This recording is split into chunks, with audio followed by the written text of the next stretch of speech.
بسم اللہ الرحمن الرحیم۔ سامعین ذوال احترام، سب سے پہلے تو بارگاہ الہی کے اندر یہ دعا ہے کہ جہاں کہیں مسلمانوں نے ماہ رمضان المبارک کے اندر روزے رکھے، نمازیں پڑھی، تراویحاں ادا کی ہیں اور اسی طرح زکوٰۃ اور فطرانے اور دیگر جتنے بھی عبادات کی ہیں، اللہ پاک ان کو اپنی بارگاہ میں شرف قبولیت عطا فرمائے۔ اور پھر رمضان المبارک کے اندر اور اس کے علاوہ جو بھی گناہ ہوئے ہیں، اللہ پاک ان سب کو اپنے محبوب کے صدقے معاف فرمائے۔ جو کوتاہیاں، سستیاں ہوئی ہیں، لغزشیں ہوئی ہیں، اللہ پاک ان کو اپنے محبوب کے صدقے درگزر فرمائے۔ لیکن بتانا مقصود یہ ہے کہ میرے دوستو دیکھیے کہ عبادات کا سلسلہ، صوم و صلات کا تعلق یہ صرف ماہ رمضان المبارک کے ساتھ ہی استوار نہیں ہے، بلکہ انسان کی زندگی جب تک ہے، یہ احکام، اوامر و نواہی، حکم شرع، یہ اس وقت تک اس انسان کے اوپر لاگو ہوتے ہیں کہ جب تک وہ زندہ ہے یہ اعمال اس نے کرنے ہیں۔ ایسا نہیں کہ رمضان المبارک چلا گیا تو عبادات کو ہم سائڈ پر رکھ دیں اور یہ صوم و صلات ان سے بھی قطع تعلق ہو جائیں، الیاذ باللہ، تو وہ نوبت نہیں آنی چاہیے۔ اور اگر کوئی اس طرح کرتا ہے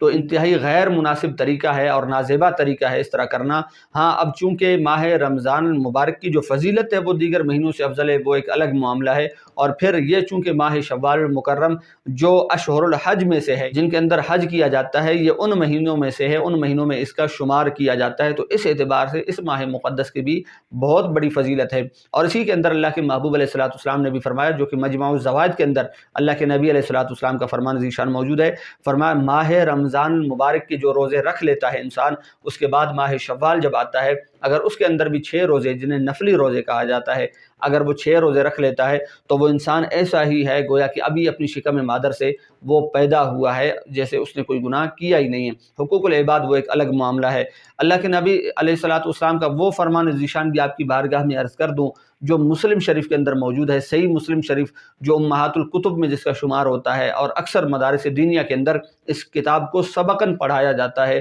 اور اس کا مرتبہ اور مقام میں سمجھتا ہوں کسی مسلمان سے ڈھکا چھپا نہیں ہے۔ بخاری شریف کے بعد اگر سب سے مضبوط ترین، صحیح ترین، بلکہ ابواب کے لحاظ سے تو ویسے بھی مسلم شریف جو ہے وہ قرآن پاک کے بعد سب سے پہلے نمبر پر ہے، تو مسلم شریف کے اندر اللہ کے نبی علیہ الصلوۃ والسلام کا بھی یہ فرمان موجود ہے کہ اللہ کے نبی علیہ الصلوۃ والسلام نے فرمایا کہ جو شخص رمضان المبارک کے روزے رکھ لیتا ہے اور پھر اس کے بعد جب شوال آتا ہے تو شوال کے بھی 6 روزے رکھ لیتا ہے، وہ ایسے ہی ہے گویا کہ اس نے سال بھر روزے رکھے ہیں۔ اب اس حدیث پاک کی بہت عمدہ تصریح فقہائے کرام نے فرمایا وہ ایسے کہ قرآن پاک کو جب آپ پڑھتے ہیں، کوئی بھی نیکی جب انسان مسلمان کرتا ہے تو اللہ تعالیٰ نے کا فرمان ذیشان ہے کہ فمن جاء بالحسنۃ فلہ عشر امثالھا، کہ جو انسان ایک بھی نیکی کرتا ہے، ایک بھی کار خیر اور اچھائی اور بھلائی کا کام کرتا ہے، تو اللہ پاک اسے 10 گنا اس کا اجر عطا فرماتا ہے۔ اب گویا ایسے ہوا رمضان المبارک کا ایک روزہ رکھا تو گویا اس نے 10 روزے رکھے، 2 رکھے تو مطلب 20 رکھے، 3 رکھے تو مطلب 30 رکھے۔ اسی طرح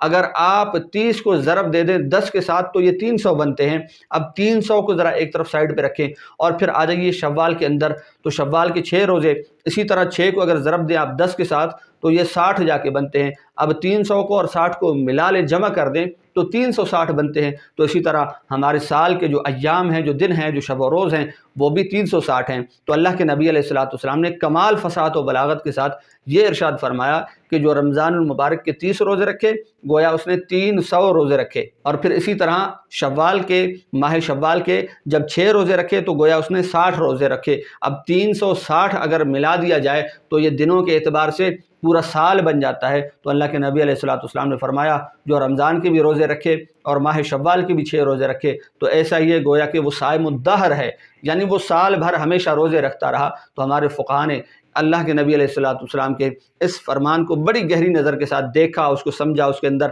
مشاہدہ کیا، پھر اس کا جو مفہوم نکلتا تھا ہم گناہ گاروں کے سامنے پیش کر دیا تاکہ ہم اس پہ عمل کر سکیں۔ اب وہ رمضان شریف تو ہم سے رخصت ہو چکا چلا گیا، لیکن ایک بار پھر اللہ کی رحمت نے ہمیں موقع عنایت فرمایا کہ تم چاہو تو اب بھی اپنی گناہوں کی اور اپنی لغزشوں کی، اپنی کوتاہیوں کی، اپنی سستیوں کی توبہ کر سکتے ہو، ان سے رجوع کر سکتے ہو۔ اب بھی تمہارے پاس موقع ہے کہ تم لوٹ کر بارگاہ الہی کے اندر سر بسجود ہو سکتے ہو، توبہ طائب ہو سکتے ہو، نادم و پشیمان و پریشان ہو سکتے ہو۔ اللہ پاک ہمیں شوال مقدس کی فضیلت کو سمجھنے کی توفیق عطا فرمائے اور اس کے تقدس کو سمجھنے کی توفیق عطا فرمائے، اور اس کے اندر جو اللہ کے نبی علیہ الصلوۃ والسلام نے روزہ رکھے، بزرگان دین نے رکھے، صحابہ اور اہل بیت کرام نے رکھے رضوان اللہ تعالی علیہم اجمعین، اللہ پاک ان کی سیرتوں پہ عمل کرتے ہوئے ہمیں بھی ماہ شوال کے روزے رکھنے کی توفیق عطا فرمائے۔ آمین بجاہ سید المرسلین۔